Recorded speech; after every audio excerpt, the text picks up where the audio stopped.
ಎಲ್ಲರಿಗೂ ನಮಸ್ಕಾರ ಸ್ನೇಹಿತರೆ. 2026 ಏಪ್ರಿಲ್ 17ನೇ ತಾರೀಕು ಚೈತ್ರ ಅಮಾವಾಸ್ಯೆ ಅಥವಾ ವೈಶಾಖ ಅಮಾವಾಸ್ಯೆ ಅಥವಾ ಅಕ್ಷಯ ಅಮಾವಾಸ್ಯೆ ಬಂದಿದೆ. ಅಮಾವಾಸ್ಯೆಯ ದಿನ ಈ ಕೆಲಸಗಳನ್ನು ಮಾಡಿದರೆ ದೈವಬಲ ಪ್ರಾಪ್ತಿಯಾಗುತ್ತದೆ.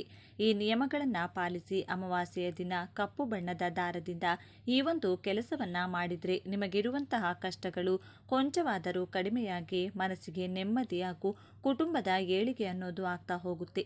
ಈ ದಿನ ತುಳಸಿ ಗಿಡದ ಮುಂದೆ ನಿಂತು ಈ ಚಿಕ್ಕ ಕೆಲಸ ಮಾಡಿದರೆ ಸರ್ವ ಕಷ್ಟಗಳೆಲ್ಲ ಕಳೆದು ಅದೃಷ್ಟ ಕೂಡಿ ಬರುತ್ತೆ. ಈ ದಿನ ಅಡುಗೆ ಯಾವ ತಿಲಕವನ್ನು ಇಡಬೇಕು, ಅಮಾವಾಸ್ಯೆಯ ದಿನ ಮಾಟಮಂತ್ರ ದುಷ್ಟಶಕ್ತಿಗಳ ಕಾಟದಿಂದ ಮುಕ್ತರಾಗಲು ಕಪ್ಪು ಜೀರಿಗೆಯಿಂದ ಯಾವ ಕೆಲಸ ಮಾಡಬೇಕೆಂದು ಇವತ್ತಿನ ಈ ವಿಡಿಯೋದಲ್ಲಿ ಸಂಪೂರ್ಣವಾಗಿ ತಿಳಿಸಿಕೊಡ್ತೀವಿ. ಬನ್ನಿ. ಅದಕ್ಕೂ ಮುಂಚೆ ನೀವಿನ್ನು ಚಾನಲ್ಗೆ ಸಬ್ಸ್ಕ್ರೈಬ್ ಆಗಿಲ್ಲ ಅಂದರೆ ಈಗಲೇ ಸಬ್ಸ್ಕ್ರೈಬ್ ಆಗಿ, ಹಾಗೆ ವಿಡಿಯೋಗೆ ಲೈಕ್ ಮಾಡಿ, ವಿಡಿಯೋ ಸ್ಕಿಪ್ ಮಾಡದೆ ಕೊನೆ ತನಕ ನೋಡಿ. ಎಲ್ಲರೂ ಭಕ್ತಿಯಿಂದ ಜೈ ಗಣೇಶ ಅಂತ ಕಮೆಂಟ್ ಮಾಡಿ. ಈ ಒಂದು ಅಮಾವಾಸ್ಯೆಯ ದಿನ ಬೆಳಿಗ್ಗೆ 5 ಗಂಟೆಯಿಂದ 7ರ ಸಮಯದಲ್ಲಿ, ಮಧ್ಯಾಹ್ನದ ಸಮಯದಲ್ಲಿ ಹಾಗೂ ಸಂಜೆ 5 ಗಂಟೆಯಿಂದ 6ರ ಒಳಗಾಗಿ ಯಾವುದೇ ಕಾರಣಕ್ಕೂ ನಿದ್ರೆಯನ್ನು ಮಾಡಬಾರದು. ಈ ಒಂದು ಅಮಾವಾಸ್ಯೆಯ ದಿನ ತಲೆ ಸ್ನಾನವನ್ನು ತಪ್ಪದೇ ಮಾಡಬೇಕು. ಆದರೆ ತಲೆಗೆ ಶಾಂಪೂವನ್ನು ಹಾಕೋದಾಗಿರಬಹುದು, ಸೀಗೆಕಾಯಿ ಬಳಸಿ ಸ್ನಾನವನ್ನು ಮಾಡೋದಾಗಿರಬಹುದು ಮಾಡಬಾರದು. ಬದಲಾಗಿ ತಲೆಯ ಮೇಲೆ ಕೇವಲ ನೀರನ್ನಷ್ಟೇ ಹಾಕಿಕೊಂಡು ತಲೆ ಸ್ನಾನವನ್ನು ಮಾಡಬೇಕಾಗುತ್ತೆ. ಈ ಒಂದು ಶಕ್ತಿಶಾಲಿ ಅಮಾವಾಸ್ಯೆಯ ದಿನ ನಿಮ್ಮ ಮನೆಗೆ ಸಮೀಪದಲ್ಲಿರುವಂಥ ದೇಗುಲಕ್ಕೆ ತೆರಳಿ ನೀವೇ ನಿಮ್ಮ ಕೈನಿಂದ ತಯಾರು ಮಾಡಿದಂಥ ನಿಂಬೆಹಣ್ಣಿನ ಚಿತ್ರಾನ್ನ ಅಲ್ಲಿ ಬಂದಿರುವಂತಹ ಭಕ್ತರಿಗೆ ಹಂಚಿದರೆ ರಾಹು ಹಾಗೂ ಕೇತು ಗ್ರಹಗಳ ಬಲ ಹೆಚ್ಚಾಗಿ ಅದ್ಭುತ ಫಲಗಳು ಉಂಟಾಗುತ್ತದೆ. ಹಾಗೆಯೇ ಈ ಒಂದು ಅಮಾವಾಸ್ಯೆಯ ದಿನ ಹೊಸ ಕೆಲಸಗಳನ್ನು ಆರಂಭಿಸಬಾರದು. ಅಕಸ್ಮಾತ್ತಾಗಿ ಈಗಾಗಲೇ ಯಾವುದಾದರೂ ಒಂದು ಹೊಸ ಕೆಲಸವನ್ನು ಆರಂಭ ಮಾಡಿದರೆ ಅದನ್ನು ಈ ಒಂದು ಅಮಾವಾಸ್ಯೆಯ ದಿನ ನಿಲ್ಲಿಸೋಕೆ ಹೋಗಬಾರ್ದು. ಹಾಗೆಯೇ ಈ ಒಂದು ಅಮಾವಾಸ್ಯೆಯ ದಿನ ಅರಳಿ ವೃಕ್ಷದ ಮುಂದೆ ನಿಂಬೆಹಣ್ಣಿನ ದೀಪವನ್ನು ಇಟ್ಟು ಅದಕ್ಕೆ ಸಾಸಿವೆ ಎಣ್ಣೆಯನ್ನು ಹಾಕಿ 12 ಬತ್ತಿಗಳನ್ನು ಬಿಡಿ ಬಿಡಿಯಾಗಿ ಕೂರಿಸಿ ದೀಪಾರಾಧನೆಯನ್ನು ಮಾಡಿಕೊಳ್ಬೇಕು. ನಂತರ ಅರಳಿ ಮರಕ್ಕೆ ಭಕ್ತಿ ಭಾವದಿಂದ 12 ಪ್ರದಕ್ಷಿಣೆಯನ್ನು ಹಾಕಿ ಮನೆಗೆ ಬರಬೇಕು. ಹೀಗೆ ಅಮಾವಾಸ್ಯೆ ದಿನ ಮಾಡೋದ್ರಿಂದ ಅನೇಕ ರೀತಿಯಾಗಿ ನಿಮ್ಮ ಜೀವನದಲ್ಲಿ ಕಾಡಿಸುವಂಥ ಕಾರ್ಯದ ಅಡೆತಡೆಗಳು ದೂರವಾಗಿ ಪ್ರತಿ ಕೆಲಸದಲ್ಲೂ ಜಯ ಹಾಗೂ ಹಣದ ನೆಮ್ಮದಿ ಅನ್ನುವುದು ಪ್ರಾಪ್ತಿಯಾಗುತ್ತೆ. ಅಮಾವಾಸ್ಯೆ ಆಗಿರೋದ್ರಿಂದ ನಿಮ್ಮ ಎಡಗಾಲಿಗೆ ತಪ್ಪದೇ ಕಪ್ಪು ಬಣ್ಣದ ದಾರವನ್ನು ಸಂಕಲ್ಪಪೂರ್ವಕವಾಗಿ ಕಟ್ಟಿಕೊಳ್ಳಬೇಕು. ನಿಮಗಿರುವಂಥ ಎಲ್ಲ ನರದೋಷ, ನರಪೀಡೆ, ಶತ್ರುಕಾಟ, ಅಕ್ಕಪಕ್ಕದವರ ಸಂಬಂಧಿಕರ ದೃಷ್ಟಿದೋಷಗಳು ಕಳೆದು ಹೋಗಲಿ ಎಂದು ಪ್ರಾರ್ಥನೆಯನ್ನು ಮಾಡಿ ಕಪ್ಪು ದಾರವನ್ನು ಕಟ್ಟಿಕೊಳ್ಳಬೇಕು. ಮತ್ತೆ ಮುಂದಿನ ಅಮಾವಾಸ್ಯೆ ದಿನ ಬಂದಾಗ ಎಕ್ಕದ ಗಿಡದ ಎಲೆಯ ಮೇಲೆ ಆ ಒಂದು ಕಪ್ಪು ದಾರವನ್ನು ಬಿಚ್ಚಿ ಕರ್ಪೂರದ ಜೊತೆ ಈ ಒಂದು ದಾರವನ್ನು ಸುಡಬೇಕಾಗುತ್ತೆ. ಹೀಗೆ ಪ್ರತಿ ಅಮಾವಾಸ್ಯೆ ಮಾಡ್ತಾ ಬಂದರೂ ಕೂಡ ನಿಮಗೆ ಎದುರಾಗುವಂತಹ ಶತ್ರುಬಾಧೆಗಳು, ದೃಷ್ಟಿದೋಷಗಳು ನಿಮ್ಮನ್ನು ಬಾಧಿಸುವುದಿಲ್ಲ. ಈ ಅಮಾವಾಸ್ಯೆಯ ದಿನ ಅಪ್ಪಿತಪ್ಪಿಯೂ ಕೂಡ ಆರೋಗ್ಯವಂತರು ಆಹಾರ ಅಥವಾ ಭೋಜನವನ್ನು ರಾತ್ರಿ ಸಮಯದಲ್ಲಿ ಸೇವನೆ ಮಾಡಬಾರದು. ಬದಲಾಗಿ ಅಲ್ಪ ಆಹಾರವನ್ನು ಸೇವಿಸಬೇಕು. ಲೈಟಾಗಿ ಏನಾದರೂ ತಿನ್ನಬೇಕು. ಅನ್ನವನ್ನು ತ್ಯಜಿಸಬೇಕಾಗುತ್ತದೆ. ಇದರ ಜೊತೆಗೆ ಈ ಒಂದು ಅಮಾವಾಸ್ಯೆಯ ದಿನ ನಿಮ್ಮ ಮನೆಗೆ ಸಮೀಪದಲ್ಲಿರುವಂಥ ಶಕ್ತಿ ದೇವತೆ ಅಂದರೆ ಗ್ರಾಮ ದೇವತೆಯರ ದರ್ಶನವನ್ನು ಮಾಡಬೇಕಾಗುತ್ತೆ. ಗ್ರಾಮ ದೇವತೆಯ ಅನುಗ್ರಹ ಇರುತ್ತೋ ಅವರಿಗೆ ಹಾಗೂ ಅವರ ಕುಟುಂಬಕ್ಕೆ ಆರೋಗ್ಯದ ಸಮಸ್ಯೆಗಳು, ಶತ್ರುಕಾಟಗಳು ಬರುವುದಿಲ್ಲ. ಹಣದ ಸಮಸ್ಯೆ ಕ್ರಮೇಣ ಕಡಿಮೆಯಾಗಿ ನೆಮ್ಮದಿಯ ಜೀವನ ಅನ್ನೋದು ಇರುತ್ತೆ. ಆದ್ದರಿಂದ ಶಕ್ತಿಶಾಲಿ ಅಮಾವಾಸ್ಯೆಯ ದಿನ ಮೊಸರನ್ನವನ್ನು ಗ್ರಾಮ ದೇವತೆಯ ಆಲಯದಲ್ಲಿ ನೈವೇದ್ಯವಾಗಿ ಅರ್ಪಿಸಬೇಕು. ದೇಗುಲದಲ್ಲಿ ಮಜ್ಜಿಗೆ ಹಾಗೂ ಪಾನಕದ ಜೊತೆಗೆ ಒಂದಿನ ತೆಂಗಿನಕಾಯಿಯನ್ನು ಒಡೆದು ಅದರ ಚೂರುಗಳೊಂದಿಗೆ ಭಕ್ತರಿಗೆ ಹಂಚಬೇಕು. ಇದರಿಂದ ಸಕಲ ಪಾಪಕರ್ಮಗಳು ಕಳೆಯುವುದರ ಜೊತೆಗೆ ನಿಮ್ಮ ನಿತ್ಯ ಜೀವನದ ಕಷ್ಟಗಳು ದೂರವಾಗಿ ಮಾಡುವ ಕೆಲಸದಲ್ಲಿ ಯಶಸ್ಸು ಪ್ರಾಪ್ತಿಯಾಗಿ ಗ್ರಾಮ ದೇವತೆಯ ರಕ್ಷಣೆ ಅನ್ನೋದು ಕೂಡ ಉಂಟಾಗುತ್ತದೆ. ಈ ಅಮಾವಾಸ್ಯೆಯ ದಿನ ಶಿವ ಹಾಗೂ ಪಾರ್ವತಿ ದೇವಿಯ ದರ್ಶನವನ್ನು ಮಾಡಿ ಅದೇ ದೇಗುಲದಲ್ಲಿ ಒಂದು 10 ನಿಮಿಷಗಳ ಧ್ಯಾನವನ್ನು ಮಾಡಿ ಮನೆಗೆ ಬರಬೇಕು. ಇದರಿಂದ ಮಾನಸಿಕ ಪ್ರಶಾಂತತೆ ಹಾಗೂ ದೈವ ಬಲ ಅನ್ನೋದು ಉಂಟಾಗುತ್ತೆ. ವರ್ಷ ಪೂರ್ತಿ ಶಿವ ಪಾರ್ವತಿಯರ ಅನುಗ್ರಹ ನಿಮ್ಮ ಜೊತೆಗಿರುತ್ತದೆ. ನಿಮ್ಮ ಹಣಕಾಸಿನ ಸಮಸ್ಯೆ, ಸಾಲದ ಸಮಸ್ಯೆ, ಆರೋಗ್ಯ, ಕೌಟುಂಬಿಕ ಕಲಹಗಳು ಕ್ರಮೇಣ ದೂರವಾಗುತ್ತಾ ಹೋಗುತ್ತೆ. ಸಾಧ್ಯವಾದರೆ ಬಿಲ್ವಪತ್ರೆಯ ಎಲೆಗಳನ್ನು ಶಿವಾಲಯದಲ್ಲಿ ಶಿವಲಿಂಗಕ್ಕೆ ಅರ್ಪಿಸಿ ಪಾರ್ವತಿ ದೇವಿಯ ದರ್ಶನವನ್ನು ಮಾಡಲು ಸಾಧ್ಯವಾಗದಿದ್ದರೆ ಏನು ಮಾಡಬೇಕು? ಸಾಕ್ಷಾತ್ ಶ್ರೀ ಚಾಮುಂಡೇಶ್ವರಿ ದೇವಿಯ ದರ್ಶನವನ್ನು ಕೂಡ ನೀವು ಮಾಡಿಕೊಳ್ಳಬಹುದು. ಈ ಒಂದು ಅಮಾವಾಸ್ಯೆಯಂದು ಪಿತೃಗಳ ಪ್ರೀತಿ ಹಾಗೂ ಅನುಗ್ರಹಕ್ಕೋಸ್ಕರ ಪಿತೃಗಳ ಹೆಸರನ್ನು ಹೇಳಿ ದೈವ ವೃಕ್ಷಗಳಿಗೆ ಹಾಗೂ ಮೂಕ ಪ್ರಾಣಿಗಳಿಗೆ ಜಲವನ್ನು ಅರ್ಪಿಸಿ ಪ್ರಾಣಿ ಪಕ್ಷಿಗಳಿಗೆ ಆಹಾರವನ್ನು ಇಡಬೇಕು. ಇದರಿಂದ ಪಿತೃದೋಷ ಹಾಗೂ ಶಾಪದ ತೀವ್ರತೆ ಅನ್ನೋದು ಶೀಘ್ರವಾಗಿ ಕಡಿಮೆಯಾಗುತ್ತೆ. ಮನೆಯ ಬಾಗಿಲಿಗೆ ಒಂದು ನಿಂಬೆಹಣ್ಣಿನಿಂದ ಇಲಿ ಅಥವಾ ದೃಷ್ಟಿಯನ್ನು ತೆಗೆದು ಆ ನಿಂಬೆಹಣ್ಣನ್ನು ನಿಮ್ಮ ಎಡಗಾಲಿನಿಂದ ತುಳಿದು ಯಾರೂ ಓಡಾಡದೇ ಇರುವಂತಹ ಜಾಗದಲ್ಲಿ ಅಥವಾ ಕಸಕ್ಕೆ ಎಸೆಯಬೇಕಾಗುತ್ತದೆ. ಮನೆಗೆ ಒಂದು ತಿಂಗಳಿನಿಂದ ಇರುವಂತಹ ಎಲ್ಲ ದಾರಿದ್ರ್ಯ ದೋಷಗಳು, ದೃಷ್ಟಿ ದೋಷಗಳು ಈ ಒಂದು ನಿಂಬೆಹಣ್ಣಿನ ತಂತ್ರದಿಂದ ಪರಿಹಾರವಾಗುತ್ತೆ. ಅಮಾವಾಸ್ಯೆಯ ದಿನ ತುಳಸಿ ಗಿಡದ ಮುಂದೆ ತುಪ್ಪದ ದೀಪವನ್ನು ಸಂಜೆಯ ಸಮಯದಲ್ಲಿ ಬೆಳಗಿಸಬೇಕು. ಸ್ತ್ರೀಯರಾಗಲಿ ಪುರುಷರಾಗಲಿ ಈ ದಿನ ತುಳಸಿ ಗಿಡಕ್ಕೆ ಪ್ರದಕ್ಷಿಣೆ ಮಾಡಿದರೆ ಜನ್ಮ ಜನ್ಮಗಳ ದಾರಿದ್ರ್ಯ ಪಾಪಗಳೆಲ್ಲವೂ ನಶಿಸಿ ಕಷ್ಟಗಳು ಮಂಜಿನಂತೆ ಕರಗಿ ಹೋಗುತ್ತದೆ. ಆದ್ದರಿಂದ 108 ಪ್ರದಕ್ಷಿಣೆಯನ್ನು ಈ ಅಮಾವಾಸ್ಯೆಯ ದಿನ ಪ್ರತಿಯೊಬ್ಬರೂ ಮಾಡಿಕೊಳ್ಬೇಕು. 108 ಪ್ರದಕ್ಷಿಣೆ ಸಾಧ್ಯವಾಗದಿದ್ದರೆ 5 ಪ್ರದಕ್ಷಿಣೆಯನ್ನಾದರೂ ಮಾಡಿ ತುಳಸಿ ಮಾತೆಗೆ ನಮಸ್ಕಾರ ಮಾಡಿಕೊಳ್ಬೇಕು. ನಂತರ ತುಳಸಿ ಗಿಡದ ಬುಡದ ಮಣ್ಣನ್ನು ನಿಮ್ಮ ಹಣೆಗೆ ತಿಲಕವಾಗಿ ಇಟ್ಟುಕೊಳ್ಳಬೇಕು. ಇದರಿಂದ ಸರ್ವ ಕಾರ್ಯ ಜಯ ಸಿದ್ಧಿಯಾಗುತ್ತದೆ. ಪ್ರದಕ್ಷಿಣೆ ಮಾಡಿದ ಪರಿಪೂರ್ಣ ಅನುಗ್ರಹ ಕೂಡ ಇದರಿಂದ ಲಭಿಸುತ್ತದೆ. ಅಖಂಡ ಧನಲಾಭ ಪುಣ್ಯ ಫಲ ಪಡೆಯಲು ಈ ಕೆಲಸವನ್ನು ಪ್ರತಿಯೊಬ್ಬರೂ ಈ ಅಮಾವಾಸ್ಯೆಯ ದಿನ ಮಾಡಿಕೊಳ್ಳಿ. ಇನ್ನು ಈ ಅಮಾವಾಸ್ಯೆಯ ದಿನ ಆಲದ ಮರಕ್ಕೆ ಶುದ್ಧ ಜಲವನ್ನು ಅರ್ಪಿಸಿ ನಮಸ್ಕಾರ ಮಾಡಿಕೊಂಡ್ರೆ ಮುಗಿಯದ ಕಷ್ಟಗಳಿಗೂ ಅಂತ್ಯ ಸಿಗುತ್ತದೆ ಎಂದು ಪರಿಹಾರ ಶಾಸ್ತ್ರದಲ್ಲಿ ತಿಳಿಸಲಾಗಿದೆ.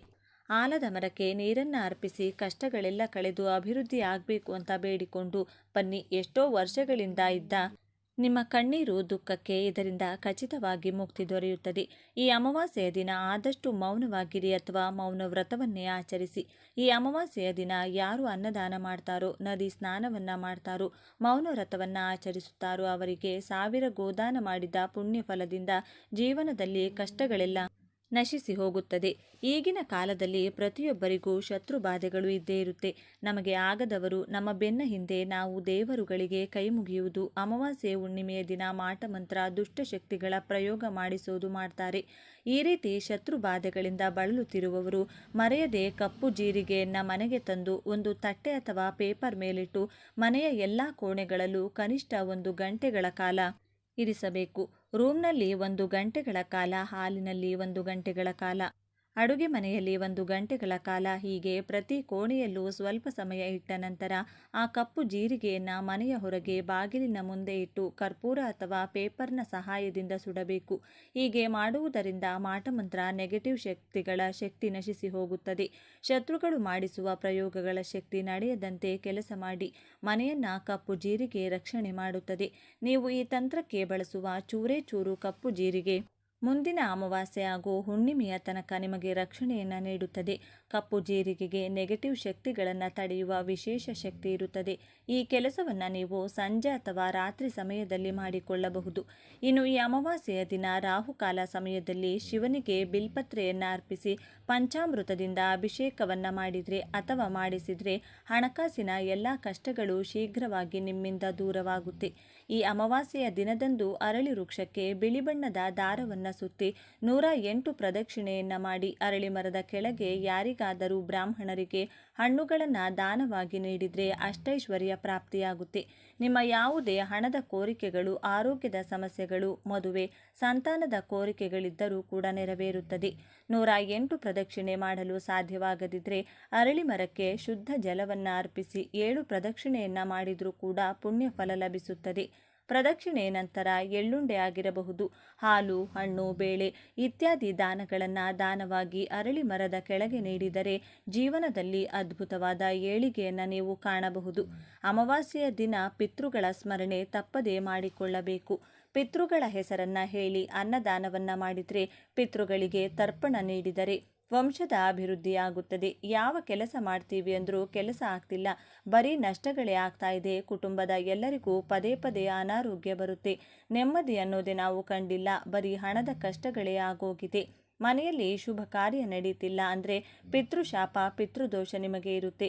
ಆ ಎಲ್ಲ ಶಾಪ ದೋಷಗಳಿಂದ ಮುಕ್ತಿ ಹೊಂದಲು ಪ್ರತಿ ಅಮಾವಾಸ್ಯೆ ದಿನ ಪಿತೃಗಳ ಹೆಸರಲ್ಲಿ ಸೇವೆಯನ್ನ ಮಾಡಿ ಅಕ್ಕಿ ಹಿಟ್ಟಿನಿಂದ ದೀಪಗಳನ್ನು ತಯಾರಿಸಿ ನದಿ ತೀರದಲ್ಲಿ ಬೆಳಗಿಸಿ ಈ ದಿನ ಪಿತೃಗಳ ಹೆಸರನ್ನ ಹೇಳಿದ್ರೂ ಕೂಡ ಪಿತೃಶಾಂತಿ ಆಗುತ್ತೆ. ಮನೆಯಲ್ಲಿ ಶಿವಲಿಂಗ ಇದ್ರೆ ಶಿವಲಿಂಗದ ಸುತ್ತ 4 ಕಡೆ 4 ತುಪ್ಪದ ದೀಪಗಳನ್ನು ಬೆಳಗಿಸಿ ಹಾಲಿಗೆ ಮೊಸರು ಹಾಗೂ ಜೇನುತುಪ್ಪವನ್ನು ಬೆರೆಸಿ ಶಿವಾಭಿಷೇಕವನ್ನು ಮಾಡಿದರೆ ವರ್ಷ ಪೂರ್ತಿ ನೀವು ಮಾಡುವ ಯಾವುದೇ ಕೆಲಸದಲ್ಲಿ ವಿಘ್ನಗಳು, ಅಡ್ಡಿ ಆತಂಕಗಳು ಬರುವುದಿಲ್ಲ. ಪ್ರತಿ ಕೆಲಸದಲ್ಲೂ ಅಖಂಡ ಯಶಸ್ಸು ಲಭಿಸುತ್ತದೆ. ಇನ್ನು ಕೊನೆಯದಾಗಿ ಈ ಅಮಾವಾಸ್ಯೆ ಈ ಎಲ್ಲ ವಿಧಿವಿಧಾನಗಳನ್ನು ಪಾಲಿಸಿದ ನಂತರ ಬೆಳಿಗ್ಗೆ ಬೇಗನೆ ಎದ್ದು ನವಗ್ರಹ ದೇಗುಲಕ್ಕೆ ತೆರಳಿ ಪ್ರದಕ್ಷಿಣೆಯನ್ನು ಮಾಡಬೇಕು. ಕಪ್ಪು ಎಳ್ಳನ್ನು ಶನಿದೇವರ ಮುಂದೆ ನಿಮ್ಮ ಕೈ ಮುಷ್ಟಿಯಷ್ಟು ಇಟ್ಟು ನಮಸ್ಕಾರ ಮಾಡಿಕೊಂಡು ಬರಬೇಕು. ಇದರಿಂದ ಶನಿದೇವರ ಕೃಪಾದೃಷ್ಟಿ ನಿಮ್ಮ ಮೇಲೆ ಬಿದ್ದು ಜಾತಕ ದೋಷಗಳ ಜೊತೆಗೆ ಶನಿ ದೋಷಗಳು ಕೂಡ ಕಳೆಯುತ್ತದೆ. ನೋಡಿದ್ರಲ್ಲ, ಅಮಾವಾಸ್ಯೆ ದಿನ ಯಾವೆಲ್ಲ ವಿಧಿವಿಧಾನಗಳನ್ನು ಪಾಲಿಸಬೇಕು ಅಂತ ಇವತ್ತಿನ ಈ ವಿಡಿಯೋದಲ್ಲಿ ತಿಳಿಸಿಕೊಟ್ಟಿದ್ದೇವೆ. ಈ ಮಾಹಿತಿ ನಿಮಗೆ ಇಷ್ಟವಾದರೆ ತಪ್ಪದೆ ಜೈ ಶನಿದೇವ ಅಂತ ಬರೆದು ಈ ವಿಡಿಯೋಗೆ ಒಂದು ಲೈಕನ್ನು ಕೊಡಿ. ಮುಂದಿನ ಬಾರಿ ಮತ್ತೊಂದು ವಿಶೇಷ ಮಾಹಿತಿಯೊಂದಿಗೆ ಭೇಟಿಯಾಗೋಣ. ಇನ್ನು ಈ ದಿನ ಬಹಳ ಶಕ್ತಿಶಾಲಿ. ಇಂತಹ ಶಕ್ತಿಶಾಲಿ ಈ ದಿನದಂದು ಬೇವಿನ ಮರದ ಬಳಿ ಇದನ್ನು ಇಟ್ಟರೆ ಸಾಕು, ಕ್ಷಣಾರ್ಧದಲ್ಲಿ ನಿಮ್ಮ ಕಷ್ಟಗಳು ಮತ್ತು ದಾರಿದ್ರ್ಯಗಳು ದೂರವಾಗುತ್ತವೆ. ನಿಮ್ಮ ಅದೃಷ್ಟ ಬದಲಾಗಿ ಲಕ್ಷಗಳಲ್ಲ ಕೋಟಿಗಳು ಬಂದು ಬೀಳುತ್ತವೆ. ತೊಟ್ಟಿದ್ದೆಲ್ಲ ಚಿನ್ನದಂತೆ ಆಗುತ್ತದೆ. ಅಷ್ಟು ಶಕ್ತಿಶಾಲಿಯಾಗಿ ಈ ಪರಿಹಾರವು ಕೆಲಸ ಮಾಡುತ್ತದೆ. ಈ ಪರಿಹಾರವನ್ನು ಕೆಲವು ನಿಯಮಗಳೊಂದಿಗೆ ಮಾಡಬೇಕಾಗುತ್ತದೆ. ಈ ಚಿಕ್ಕ ಪರಿಹಾರವನ್ನು ಮಾಡಿದರೆ 2 ನಿಮಿಷಗಳಲ್ಲಿ ನಿಮ್ಮ ದಾರಿದ್ರ್ಯವೆಲ್ಲ ಹೋಗಿ ಲಕ್ಷಗಳಲ್ಲ ಕೋಟಿಗಳು ಬಂದು ಬೀಳುತ್ತವೆ. ಇನ್ನು ನಿಮಗೆ ಕೊರತೆ ಇರುವುದಿಲ್ಲ, ಅಪ್ರತಿಮ ರಾಜಯೋಗ ಬರುತ್ತದೆ. ಹಾಗಾದರೆ ಈ ದಿನ ಬೇವಿನ ಮರದ ಬುಡದಲ್ಲಿ ಏನು ಮಾಡಬೇಕು ಎಂಬುದನ್ನು ಈಗ ನಾವು ಈ ವಿಡಿಯೋದಲ್ಲಿ ವಿವರವಾಗಿ ತಿಳಿದುಕೊಳ್ಳೋಣ. ಅದಕ್ಕೂ ಮುಂಚೆ ನೀವಿನ್ನೂ ಚಾನಲ್ಗೆ ಸಬ್ಸ್ಕ್ರೈಬ್ ಆಗಿಲ್ಲ ಅಂದರೆ ಈಗಲೇ ಸಬ್ಸ್ಕ್ರೈಬ್ ಆಗಿ, ಹಾಗೆ ವಿಡಿಯೋಗೆ ಲೈಕ್ ಮಾಡಿ, ವಿಡಿಯೋ ಸ್ಕಿಪ್ ಮಾಡದೆ ಕೊನೆ ತನಕ ನೋಡಿ. ಎಲ್ಲರೂ ಭಕ್ತಿಯಿಂದ ಓಂ ಶ್ರೀ ಮಹಾಲಕ್ಷ್ಮಿ ನಮಃ ಅಂತ ಕಮೆಂಟ್ ಮಾಡಿ. ಈ ದಿನ ಬೇವಿನ ಮರದ ಬಳಿ ನೀವು ಇದನ್ನು ಒಂದನ್ನು ಹಾಕೋದ್ರಿಂದ ನಿಮ್ಮ ಜೀವನದಲ್ಲಿರುವ ದೋಷಗಳು, ಸಮಸ್ಯೆಗಳು, ಅಷ್ಟದರಿದ್ರಗಳು ಎಲ್ಲವೂ ದೂರವಾಗಿ ಆ ಲಕ್ಷ್ಮೀ ದೇವಿಯ ಅನುಗ್ರಹದಿಂದ ಅಷ್ಟೈಶ್ವರ್ಯಗಳು ಖಂಡಿತ ಸಿದ್ಧಿಸುತ್ತವೆ. ಮನುಷ್ಯರಾದ ಮೇಲೆ ಎಲ್ಲರೂ ಒಂದೊಂದು ಸಮಸ್ಯೆಯಿಂದ ಬಳಲುತ್ತಿರುತ್ತೇವೆ. ಪ್ರತಿ ಮನೆಗೂ ಒಂದು ಸಮಸ್ಯೆ, ಪ್ರತಿ ಮನುಷ್ಯನಿಗೂ ಒಂದು ಸಮಸ್ಯೆ ಇರುತ್ತದೆ. ಕೆಲವರು ಹೊರಗೆ ಹೇಳಿಕೊಳ್ತಾರೆ, ಕೆಲವರು ಹೇಳಿಕೊಳ್ಳುವುದಿಲ್ಲ. ಏಕೆಂದರೆ ಹೇಳಿಕೊಳ್ಳಲಾಗದ ಕೆಲವು ಸಮಸ್ಯೆಗಳು ಇರುತ್ತವೆ. ಬೇವಿನ ಮರವು ಬಹಳ ಶಕ್ತಿಶಾಲಿಯಾದ ಬೇವಿನ ಮರವು ದೇವತಾ ವೃಕ್ಷವೇ ಆಗಿದೆ. ಬೇವಿನ ಮರಕ್ಕೆ ಅತೀಂದ್ರಿಯ ಶಕ್ತಿಗಳು ಕೂಡ ಹೆಚ್ಚು. ಬೇವಿನ ಮರವನ್ನು ಲಕ್ಷ್ಮೀ ದೇವಿಯ ಸ್ವರೂಪವೆಂದು ಕೂಡ ಭಾವಿಸುತ್ತಾರೆ. ಅಂದರೆ ಅಮ್ಮನವರು ಹಾಗೂ ಸೀತಾದೇವಿಯು ಕೂಡ ಈ ಮರದಲ್ಲಿ ನೆಲೆಸಿರುತ್ತಾರೆ. ಅಷ್ಟು ಶಕ್ತಿಶಾಲಿಯಾದ ಬೇವಿನ ಮರವಾದ್ದರಿಂದ ಬೇವಿನ ಮರದ ಹತ್ತಿರ ಈ ಪರಿಹಾರವನ್ನು ಮಾಡಿದರೆ ಖಂಡಿತವಾಗಿಯೂ ಕೆಲವು ನಿಮಿಷಗಳಲ್ಲಿಯೇ ನಿಮ್ಮ ಕೆಟ್ಟದ್ದನ್ನು ತೆಗೆದುಹಾಕುತ್ತದೆ. ಈ ದಿನ ಕಪ್ಪು ಬಣ್ಣದ ಬಟ್ಟೆಗಳನ್ನು ಯಾವುದೇ ಪರಿಸ್ಥಿತಿಯಲ್ಲಿಯೂ ಧರಿಸಬಾರದು. ಅಷ್ಟೇ ಅಲ್ಲ, ಈ ದಿನ ಮಾಂಸಾಹಾರವನ್ನು ಯಾವುದೇ ಕಾರಣಕ್ಕೂ ಇಡಬಾರದು ಅಥವಾ ತಿನ್ನಬಾರದು. ಮೊಟ್ಟೆ ಸೇರಿದಂತೆ ಯಾವುದನ್ನು ತಿನ್ನಬಾರದು. ಮೊಟ್ಟೆಯು ಮಾಂಸಾಹಾರಕ್ಕೆ ಸಮಾನ. ಅದೇ ರೀತಿ ಈ ದಿನ ಯಾರಿಗೂ ಸಾಲ ಕೊಡಬಾರದು. ಅದೇ ರೀತಿ ಸಾಲ ತೆಗೆದುಕೊಳ್ಳುವಂಥ ಕೆಲಸಗಳನ್ನು ಮಾಡಬಾರದು. ಈ ದಿನ ಎಂದು ಕೊಟ್ಟ ಸಾಲಗಳು ಅಥವಾ ಮಾಡಿದ ಸಾಲಗಳು ಎಂದಿಗೂ ತೀರುವುದಿಲ್ಲ. ಅಷ್ಟೇ ಅಲ್ಲ, ಅದೇ ರೀತಿ ಈ ದಿನ ಅಡುಗೆ ಎಣ್ಣೆ ಮತ್ತು ಒಣಮೆಣಸಿನಕಾಯಿಗಳನ್ನು ಮನೆಗೆ ತರಬಾರದು. ಈ ವಸ್ತುಗಳನ್ನು ಖರೀದಿಸಿ ಮನೆಗೆ ತಂದರೆ ಅನಗತ್ಯ ತೊಂದರೆಗಳು ಬರುತ್ತವೆ. ಅದೇ ರೀತಿ ಕಡ್ಡಾಯವಾಗಿ ಬೇವಿನ ಮರದ ಪರಿಹಾರವನ್ನು ಮಾಡಿ ನಿಮ್ಮ ಮನೆಯ ಹತ್ತಿರ ಇರುವ ಬೇವಿನ ಮರ ಅಥವಾ ಸ್ವಲ್ಪ ದೂರದಲ್ಲಿರುವ ಬೇವಿನ ಮರದ ಬಳಿಗೆ ಹೋಗಿ ಪರಿಹಾರವನ್ನು ಮಾಡಿಕೊಳ್ಳಿ. ಬೇವಿನ ಮರದ ಹಸಿರು ಅದು ನೀಡುವ ಆರೋಗ್ಯ ಮತ್ತು ತಂಪಾದ ಗಾಳಿಯನ್ನು ಯಾವುದೇ ಫ್ಯಾನ್ಗಳು, ಕೂಲರ್ಗಳು ಅಥವಾ ಎಸಿಗಳು ನಮಗೆ ನೀಡಲು ಸಾಧ್ಯವಿಲ್ಲ. ಬೇವಿನ ಮರವು ಅದ್ಭುತವಾದ ಆಮ್ಲಜನಕವನ್ನು ನೀಡುತ್ತದೆ. ಬೇವಿನ ಮರದ ಕೆಳಗೆ ಸ್ವಲ್ಪ ಸಮಯ ಕುಳಿತು ಆ ಗಾಳಿಯನ್ನು ಸೇವಿಸಿದರೆ ನಮ್ಮ 100 ರೋಗಗಳು ಕಡಿಮೆಯಾಗುತ್ತವೆ. ಇಷ್ಟು ಆರೋಗ್ಯಕರ ಗಾಳಿಯನ್ನು ಬೇವಿನ ಮರ ಒದಗಿಸುತ್ತದೆ.